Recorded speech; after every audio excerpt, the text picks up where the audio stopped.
The more advanced the people become,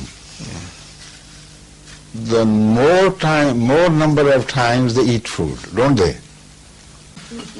In the civilized countries, who consider them to be at the very top of the civilization, they eat, how many times?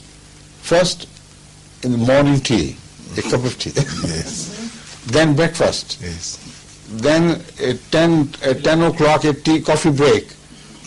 Then lunch. Then afternoon tea. Then dinner. Then supper. Do you ever notice these practices in Ghana, in Sierra Leone, and other countries of the world who are economically poor and educationally less developed? Most often I was amazed to find people living happily and normally at one square meal 24 hours. If genuinely you believe in worship to be a food for spirit, the more advanced a religion should become, the more number of times it should require you to worship God. And this is exactly what Islam does. How many times you sit before television a day? For how many hours? And your children? And what messages you receive from there?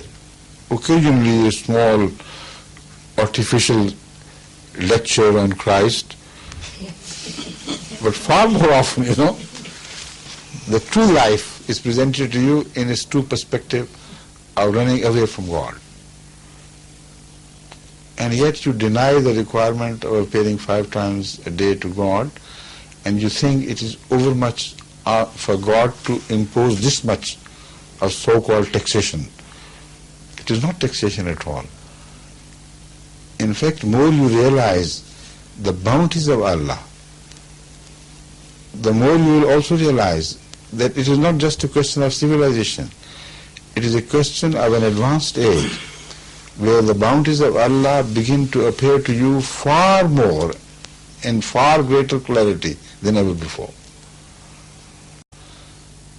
So the more you live in the consciousness of Allah's bounties, if you truly love Him, more naturally should you turn to Him, and more often.